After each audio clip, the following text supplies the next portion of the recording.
लोगों के अंदर आशा बनी थी कि यह गठबंधन एक साथ आगे बढ़ेगा और एनडीए और मोदी सरकार को एक अच्छा टक्कर देगा, लेकिन ऐसा हमको दिख नहीं रहा है। इंडिया गठबंधन एनडीए का मुकाबला तभी कर सकता है जब वह एकजुट होकर लड़ेगा। अगर उनके बीच में आपसी कलह ऐसे ही दिखाई देगी, कांग्रेस अगर एकला चलो की नीति ऐसे ही अपनाती रहेगी, तो 2024 के लोकसभा चुनाव में एनडीए को हरा पाना कांग्रेस और इंडिया गठबंधन के लिए असंभव होगा। दोस्तों, 10 स्वदेश पे ऐसे पॉलिटिकल वीडियोस हम लोग लाते रहते हैं, इसलिए सब्सक्राइब करिए इस चैनल को और बेल आइकॉन जरूर दबाइए जिससे आपको नोटिफिकेशन मिल सके सबसे पहले। हेलो नमस्कार दोस्तों, 5 राज्यों के विधानसभा चुनावों की घोषणा के बाद भी इंडिया गठबंधन अभी कहीं नहीं दिखाई दे रहा है। यह 5 राज्यों के विधानसभा चुनाव फिलहाल 2024 के लोकसभा चुनाव से पहले लिटमस टेस्ट माने जा रहे हैं, लेकिन अभी भी इंडिया गठबंधन कहीं पर आपको दिख नहीं रहा। अगर हाल के दिनों को देखा जाए तो केवल घोषी विधानसभा उपचुनाव के अलावा कहीं पर भी इंडिया गठबंधन की एकता दिखाई नहीं दी। चाहे हम उत्तराखंड के बागेश्वर की बात करें, चाहे हम पश्चिम बंगाल के धूपगुड़ी की बात करें, चाहे हम बात करें केरल के विधानसभा उपचुनाव की, कहीं पर भी इंडिया गठबंधन हमें दिखाई नहीं दे रहा। यहाँ तक कि मध्य प्रदेश में विधानसभा चुनाव की घोषणा होने के बाद जब कांग्रेस ने यहाँ पर अपनी लिस्ट निकाली, तो बिजावर से उन्होंने अपने उम्मीदवार की घोषणा कर दी। बिजावर में वर्तमान समय में समाजवादी पार्टी की सीट है। मध्य प्रदेश के 2018 विधानसभा इलेक्शन में बिजावर की सीट को समाजवादी पार्टी ने जीता था। ऐसे में भी कांग्रेस ने समाजवादी पार्टी की उस सिटिंग सीट पर भी अपना कैंडिडेट उतार दिया। यह एक तरीके से इंडिया गठबंधन के बीच में समस्या बता रहा है। दोस्तों, आज हम लोग चर्चा करने वाले हैं कि आखिर इंडिया गठबंधन में चल क्या रहा है, क्यों इसके विषय में अब बात नहीं हो रही, क्यों राहुल गांधी हर जगह पर अकेले ही दिखाई दे रहे हैं, क्यों कहीं पर इंडिया गठबंधन वर्तमान समय में एनडीए का मुकाबला करते हमको नहीं दिख रही है। हम लोगों ने पहले भी यही चर्चा की थी कि एनडीए का मुकाबला अगर करना है तो इंडिया को एक साथ मिलकर लड़ना पड़ेगा। अगर वह अकेले अकेले लड़ेंगे तो 2024 का चुनाव नरेंद्र मोदी के लिए केवल केक वॉक ही होगा। और जैसी परिस्थितियां बन रही हैं, ऐसे में फिर से लगने लगा है कि इंडिया गठबंधन कहीं आए हुए मौके को खो तो नहीं रहा। चर्चा करेंगे आज के पूरे वीडियो में। नमस्कार दोस्तों, मैं हूं सुधांशु और आप देख रहे हैं द स्वदेश।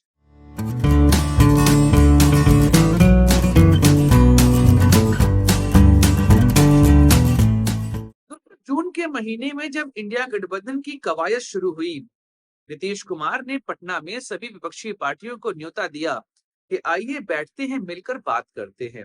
उसके बाद बेंगलोर पहुंचते हैं और वहां पर अपने गठबंधन का नाम देते हैं ये लोग इंडिया।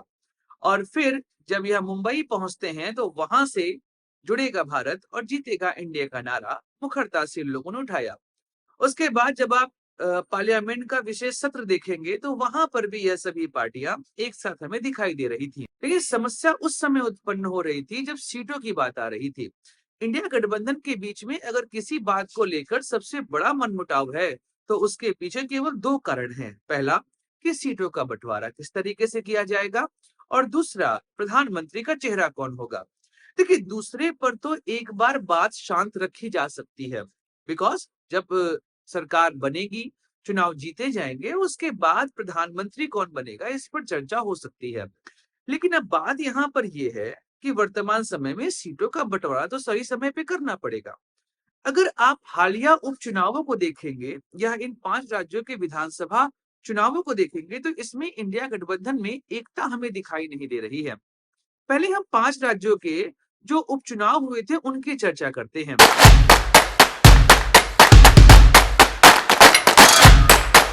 क्योंकि यहाँ पर आपको दिक्कतें दिखाई दी होंगी। चलिए चलते हैं सबसे पहले घोसी की तरफ। देखिए, अगर हम घोसी की बात करें तो घोसी विधानसभा उपचुनाव में भाजपा को हराने के लिए इंडिया गठबंधन की सभी पार्टियां एकजुट हमें दिखाई दे रही थी। चाहे हम समाजवादी पार्टी को देखें, आरएलडी को देखें, लेफ्ट पार्टियों को देखें और कांग्रेस को देखें, इन सभी ने एकजुटता दिखाई और वहां पर हमारे सामने रिजल्ट आया।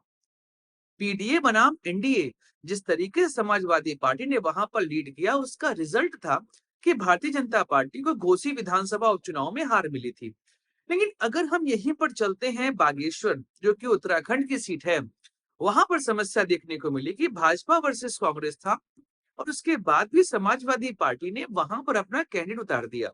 इसके बाद रिजल्ट यह निकल के आता है कि भाजपा वह सीट आसानी से जीत जाती है। अगर हम पश्चिम बंगाल चलें, तो पश्चिम बंगाल में भी यही दिक्कतें दिखाई दी। वहां पर धूपगुड़ी में विधानसभा के उपचुनाव हो रहे थे। उस दौरान भाजपा के सामने टीएमसी की चुनौती थी, और टीएमसी भाजपा के बीच में कांग्रेस और लेफ्ट पार्टियों ने भी अपना एक कैंडिडेट उतार दिया। ऐसे में चुनाव कैसे कैसे करके टीएमसी ने जीता। लेकिन आपके पास अगर यह तीनों, अगर आप इन चुनावों को देखेंगे तो आपको समझ में आएगा कि इन तीनों जगहों पर इंडिया गठबंधन कहीं पर भी एकजुट हमें दिखाई नहीं दे रहा था। हर जगह पर हमें समस्या दिखाई दे रही थी। चलिए अब बात कर लेते हैं कि आखिर क्या समस्याएं हमें इस समय इंडिया गठबंधन में देखने को मिल रही हैं। पहले चर्चा करते हैं बिहार के जातीय जनगणना की और ओबीसी राजनीति की।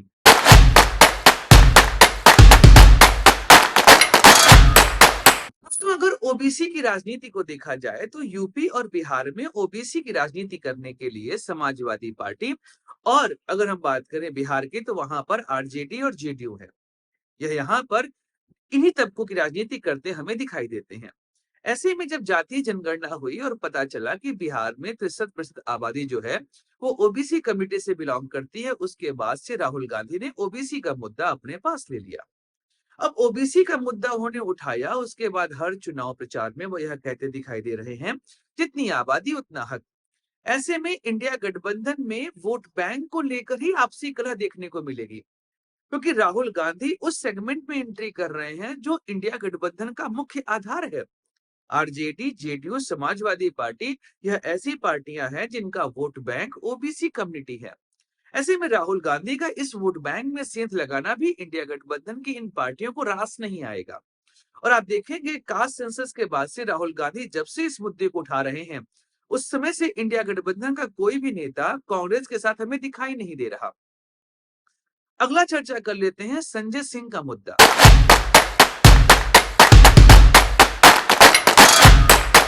इस समय आम आदमी पार्टी के नेता संजय सिंह को शराब घोटाले में गिरफ्तार किया गया।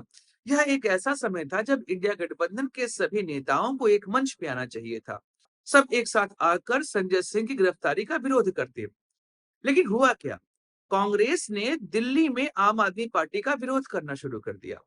बाकी जितने भी इंडिया गठबंधन के नेता थे, उन्होंने भी खुलकर संजय सिंह का समर्थन नहीं किया।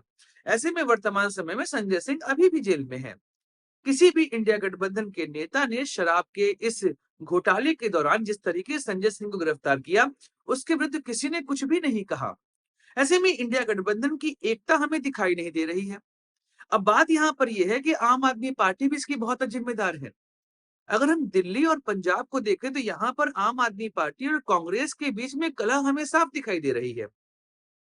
सीटों के बंटवारे को लेकर आम आदमी पार्टी और कांग्रेस के बीच में समस्याएं हमें पंजाब और दिल्ली दोनों में दिखाई दे रही हैं। दोनों जगहों के जो प्रदेश अध्यक्ष हैं, इनकी आपस में नहीं बन रही, और ये सीट शेयरिंग की बात पर भी नहीं आ रहे हैं।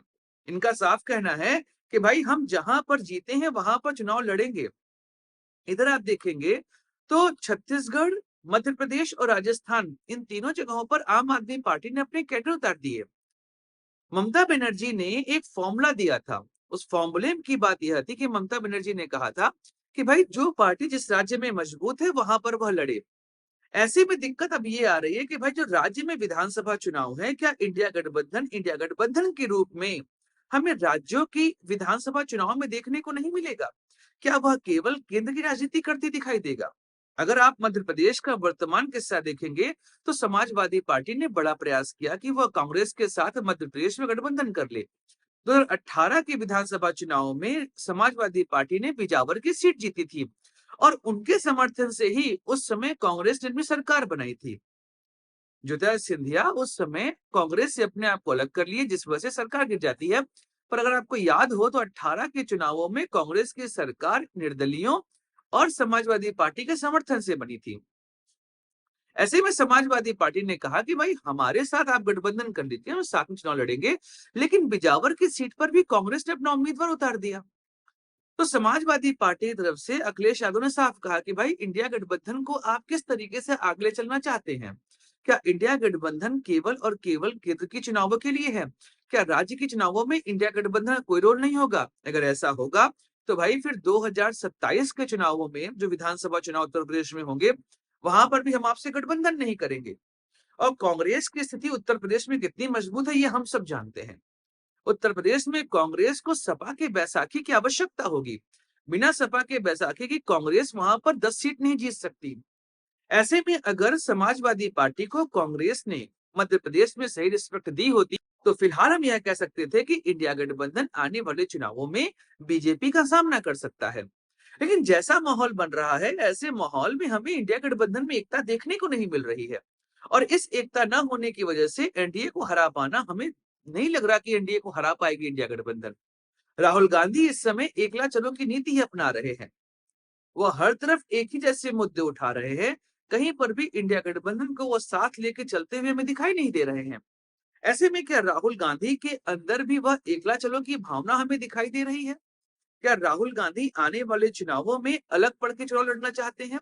तो ऐसे में कांग्रेस को घाटा होने की पूरी संभावना है। क्षेत्रीय पार्टियों ने साफ बात यहाँ पर कही कि भाई क्षेत्रीय पार्टियां क्या कांग्रेस के लिए अपनी कुर्बानी दे दें? क्या वह उन राज्यों को भी छोड़ दे जहां पर वो बहुत मजबूत है? कांग्रेस को यहाँ पर बड़ा दिल दिखाना चाहिए और कांग्रेस को क्षेत्रीय पार्टियों के साथ चुनाव लड़ना चाहिए।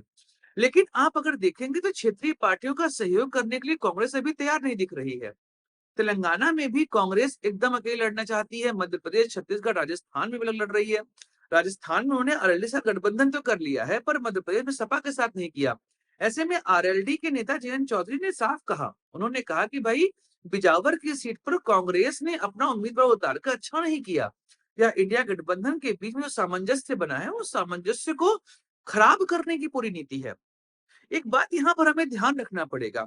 इंडिया गठबंधन एनडीए का मुकाबला तभी कर सकता है जब वह एकजुट होकर लड़ेगा। अगर उनके बीच में आपसी कलह ऐसे ही दिखाई देगी, कांग्रेस अगर एकला चलो की नीति ऐसे ही अपनाती रहेगी, तो 2024 के लोकसभा चुनाव में एनडीए को हरा पाना कांग्रेस और इंडिया गठबंधन के लिए असंभव होगा। ऐसे में देखने वाली बात यह होगी कि आने वाले समय में इंडिया गठबंधन कैसे अपने आप को एकजुट रख पाता है, क्योंकि अभी ना उनका कैंडिडेट डिसाइड हुआ है और ना सीट शेयरिंग हो पाई है। और चुनाव को बहुत दिन नहीं रह गए हैं। अक्टूबर खत्म हो चुका है। नवंबर, दिसंबर, जनवरी और फरवरी केवल 4 महीना बचे हैं। मार्च में चुनावों की घोषणा होगी, आचार संहिता लगेगी। उसके बाद क्या सीटों की घोषणा करेंगे? क्या उसके बाद समय से बिठाएंगे? आखिर यह काम कब करेंगे? यहाँ नरेंद्र मोदी ने चुनाव प्रचार की शुरुआत कर दी। वह इन 5 विधानसभा चुनावों को नहीं, वह 2024 के लोकसभा चुनावों को टारगेट कर रहे हैं। और इंडिया गठबंधन अभी भी कहीं पर नहीं दिखाई दे रहा। लोगों के अंदर आशा बनी थी कि यह गठबंधन एक साथ आगे बढ़ेगा और एनडीए और मोदी सरकार को एक अच्छा टक्कर देगा।